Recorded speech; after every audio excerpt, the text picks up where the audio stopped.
Assalamualaikum warahmatullahi wabarakatuh. Selamat pagi, salam sejahtera bagi kita semua. Shalom, Om Swastiastu, Namo Buddhaya, Wede Drongtian, salam kebajikan. Baiklah Sobat PPG semuanya, kami di sini dari kelompok 3 akan memaparkan materi kami tentang prinsip kurikulum berkelanjutan yang dimana disajikan oleh saya sendiri sebagai Oktavianis Tompul, kemudian Suci Andriani dan Zela Yentri Anissa. Isi presentasi: 1. Pengertian, 2. Implementasi dalam pembelajaran, 3. Implementasi dalam pembelajaran matematika, 4.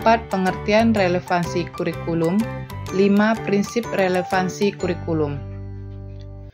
Pengertian prinsip berkelanjutan.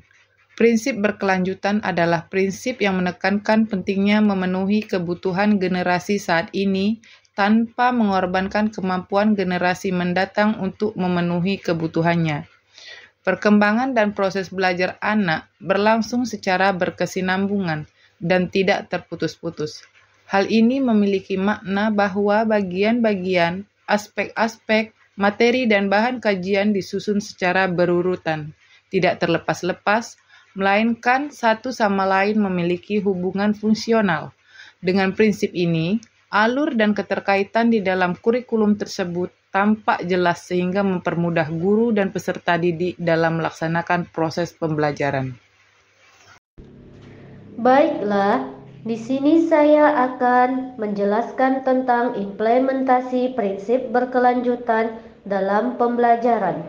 Penerapan prinsip berkelanjutan dalam pembelajaran melibatkan mengintegrasikan pengetahuan, keterampilan, dan sikap yang mendukung kesadaran lingkungan, tanggung jawab sosial, dan etika yang bertanggung jawab dalam perilaku individu dan masyarakat.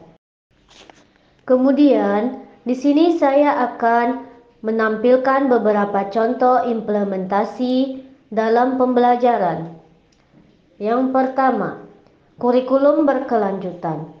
Pengembangan kurikulum yang memasukkan isu-isu lingkungan, sosial, dan ekonomi yang berkelanjutan dalam pembelajaran di semua tingkatan pendidikan. Kemudian, metode pembelajaran aktif.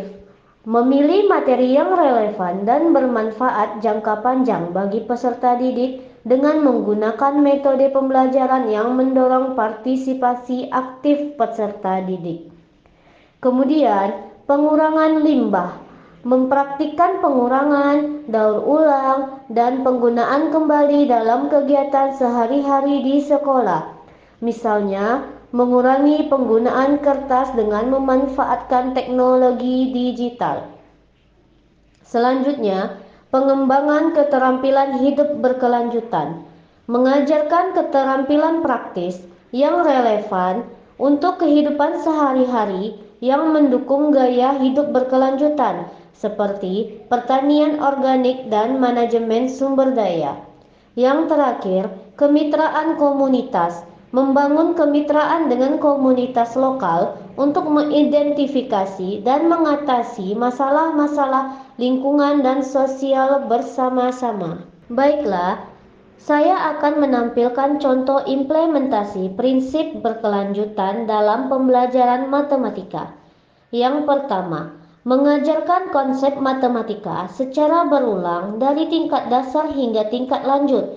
Misalnya, konsep penjumlahan diajarkan sejak SD hingga SMA dengan tingkat kesulitan yang makin meningkat.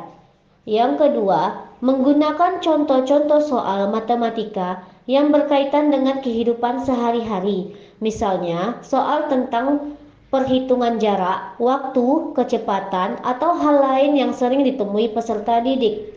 Yang ketiga, mengajarkan keterkaitan antar konsep matematika. Misalnya, hubungan perbandingan dengan pecahan atau geometri dengan aljabar. Yang keempat, melibatkan kegiatan yang membiasakan peserta didik berpikir matematis dan logis seperti olimpiade matematika, lomba cerdas cermat, dan sebagainya. Yang kelima, memberikan umpan balik dan evaluasi secara berkesinambungan untuk memantau perkembangan pemahaman matematika peserta didik. Baiklah, saya akan melanjutkan pemaparan materi selanjutnya, yaitu tentang prinsip relevansi kurikulum. Nah, prinsip relevansi kurikulum ini sendiri merupakan prinsip yang menekankan bahwa kurikulum haruslah relevan dan sesuai dengan kebutuhan masyarakat dan peserta didik. Nah, ada terdapat beberapa hal yang menjadi prinsip relevansi kurikulum.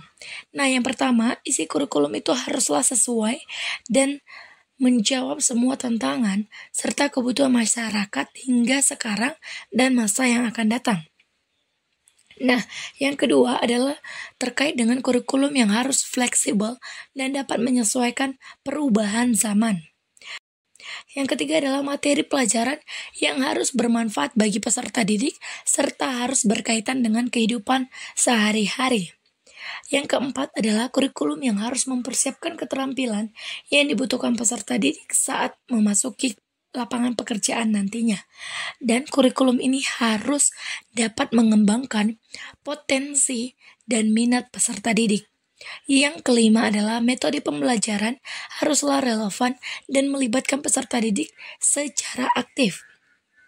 Yang keenam, evaluasi pembelajaran haruslah mengukur pencapaian kompetensi serta tujuan pembelajarannya. Yang terakhir adalah kurikulum harus memperhatikan perbedaan individu serta latar belakang peserta didiknya. Selanjutnya yaitu terkait dengan rumusan prinsip relevansi kurikulum yang terdapat di sebuah sekolah. Nah, di sini kami sudah memaparkan 5 rumusan prinsip relevansi kurikulum di sekolah. Yang pertama, itu adalah keterhubungan dengan kebutuhan peserta didik. Artinya apa? Bahwa kurikulum sekolah dirancang dengan mempertimbangkan kebutuhan, minat, maupun latar belakang peserta didik. Dan di sini sudah dipastikan bahwa pembelajaran harus relevan dan bermakna bagi peserta didik. Yang kedua adalah integrasi isu-isu lokal dan global, di mana kami telah mengintegrasikan isu-isu lingkungan, sosial, ekonomi, dan relevansi dengan konteks lokal dan global dalam semua mata pelajaran untuk membantu peserta didik yang memahami tantangan-tantangan dunia nyata.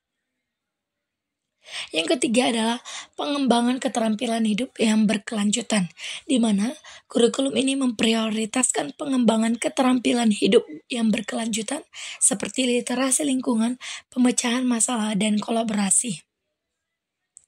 Yang selanjutnya adalah kemitraan dengan komunitas. Nah, di sini sekolah sudah membangun kemitraan dengan komunitas lokal, organisasi non-pemerintahan, dan perusahaan untuk menyediakan pengalaman pembelajaran yang nyata. Dan yang terakhir adalah evaluasi peningkatan berkelanjutan, di mana di sini sekolah secara terus-menerus mengevaluasi dan meningkatkan kurikulum yang telah dibuat dengan memperhatikan umpan balik dari peserta didik, guru, maupun orang tua serta pemangku kepentingan lainnya untuk memastikan bahwa relevansi dan efektivitas dalam mendukung pembelajaran yang berkelanjutan. Sekian pemaparan materi dari kelompok 3 terkait prinsip kurikulum, yaitu prinsip berkelanjutan atau kontinuitas. Apabila kelompok lain ada yang ingin bertanya, kami persilakan untuk menuliskan pertanyaannya di dalam kolom komentar. Dan akhir kata kami mengucapkan terima kasih. Mohon maaf apabila ada perkataan kami yang salah, kami mohon maaf. Terima kasih.